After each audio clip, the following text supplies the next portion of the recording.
going from OR Tambo to Ndola International Airport. Took about 2.5 hours, and circling around the international airport in Ndola, I noticed that things had not changed one bit since 1967. Here we go. You can see that the aerodrome type airport hasn't changed. Parking area is still the same. Okay, traveling from Ndola Airport all the way through to Kitwe, we went through the portion of Ndola across the Dambo with the golf course on the left hand side, and eventually we came up to the very old-fashioned hospital where I was born. Probably all of us were born. And then at the roundabout we turned left and went through to the main road that takes us out to Luancha and then through to Kitwe. Remember, I was in Zambia about 7 years ago, so it's not a 50-year time warp. However, in those 7 years, I also, let's say, imagery-wise, lost contact with Zambia. My feeling was, as I came across the Dambo and started to try and recognize landmarks, that it took a bit of time for me to capture the moment and then process it. Yes, the memory started to come back. Uncle Jan playing golf on that specific course, the Christmas parties that us teenagers had over there, moving from venue to venue. So yeah, the hospital of course brought back a very quick memory of me having been born there. Nothing has really changed apart from a little bit more grubby. In Kitwe we stayed at Shamba Lodge, which was in suburbia, and I noticed a lot of houses in the old colonial way. However, the roads were non-existent. You couldn't even see the tar anymore. It was actually a dirt road that you'd need a 4x4 to maneuver through, I'd say, during the rainy season. You can see that there is a canopy above the bed. Yes, that's not for a king, that's to keep the mosquitoes out. Very nice shower, and the place was really well kept.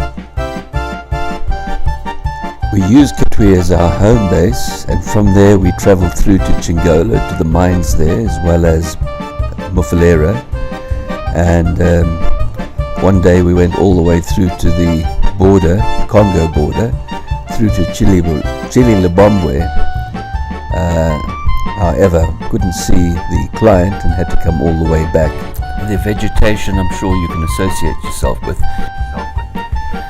As you can see, the tarred road itself is not too bad in this particular instance. However, you can see they're not maintaining it. At the entrance and exit of all of the major towns, they have permanent police roadblocks. On the Friday morning, we travelled back from Kitwe to Ndola on the way to the airport, and I convinced my driver to take us through Kinsenji. I'm almost sure that the petrol station on the right hand side was there when we were there. It maybe just been done up a bit. We're coming into Ndola now. Remember, on the main road going towards the the roundabout, we got the graveyard on the left hand side. We turned left.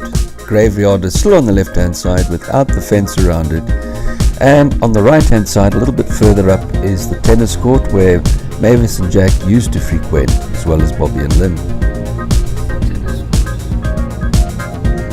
Well, there's the tennis club. It's not exactly the way I remember it, but nevertheless, it's the tennis club. Lots of lovely bushveld type trees in suburbia. Come on guys, this is the road that goes all the way through to Kinsenji Primary School, that is parallel with Sussex Crescent. Can you remember the name?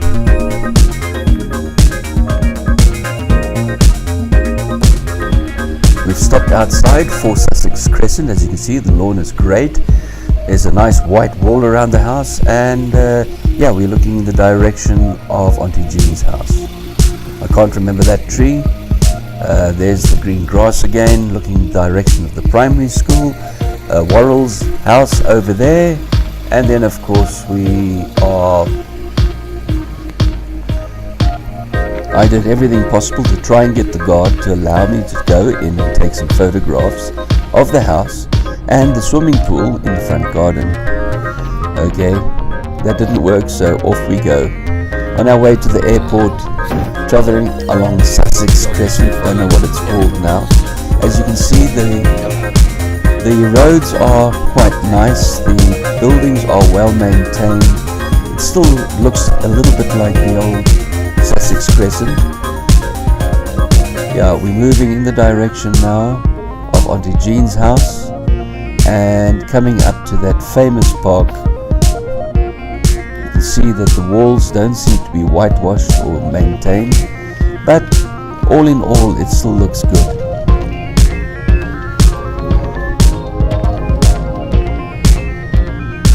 Such a long road. In those days I thought it was just 3 pedals and you were at the park ready to do your thing. We're coming up to the park now. Oh, by the way, the park is no more a park, it's just an open piece of ground. There it is. That first bit of the park, remember? Auntie Jean's house must have been roughly in this area.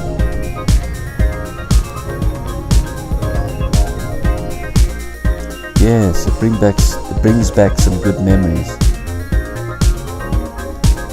As we're going along, I thought there were more trees in those days. I used to like to climb them.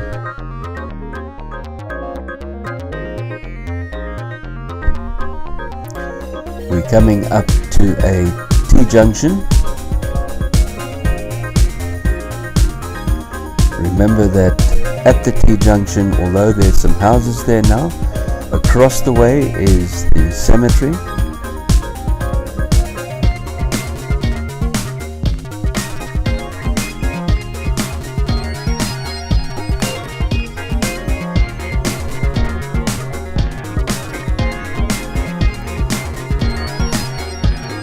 Right, here's the T-junction. We should be turning left.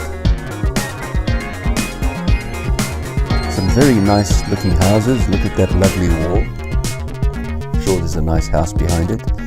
There's the wonderful tree on the left hand side just before you hit the T-junction, where if you turn right you head in the direction of the main road. It's going back towards the primary school. We're turning right now, heading towards the main road, remembering that the cemetery on the right and the tennis court on the left. Okay, that's a little bit further down the way.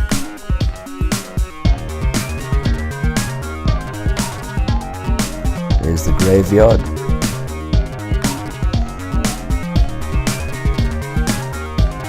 And there's the tennis court. Yes, good old memories. And now we're heading back towards the main road.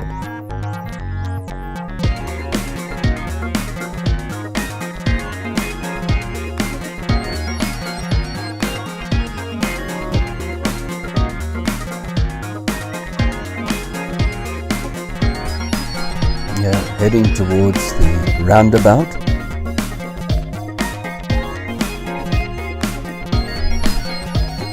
See, this time of day, not too many cars on the road.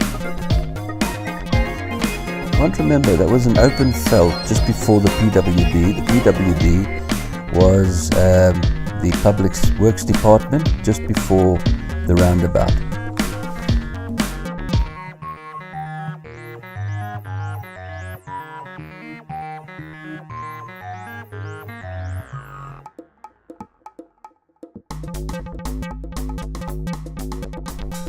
We're now heading in the direction of the airport.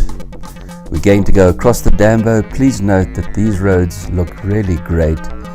and the place looks well kept, not too untidy. Lots of billboards. You can see one of the billboards actually advertised 54 years, I'm assuming, of independence. The billboard was probably quite old. There's a new shopping centre, and we're heading towards the golf course on the right hand side.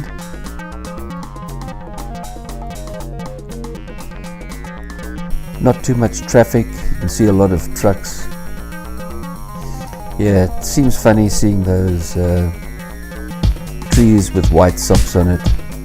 Them.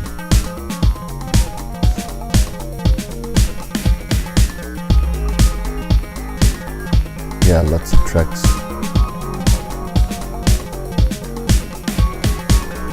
Yeah, we're coming up to the Dambo now. I don't know whether you can remember, but Mom used to take us fishing there, and we had these nice modern rods. Caught nothing. The locals had a stick with some string on it, and they used to pull out these wonderful nice bream. Yeah, those were the good old days. Mom used to take us everywhere. And yeah, I would just love to be able to swim in that lovely, clean, crocodile-infested water yet once again. Look at that, beautiful. Remember, the Dambo was on the other side. There were two sections to that Dambo or / river. And now we're heading up towards the airport. Right, instead of turning left to go towards the airport, we carried on straight so we could fill up the hired vehicle and then proceed through to the international airport. As you can see, we're heading straight towards the entrance. At the entrance there was a police blockade. I was busy videoing and the policeman caught me. I hid my cell phone underneath my leg, but he popped his head into the cab and said, "This is a border control. There's no pictures to be taken here. This is a security area." And that was the end of my video and picture taking for the day.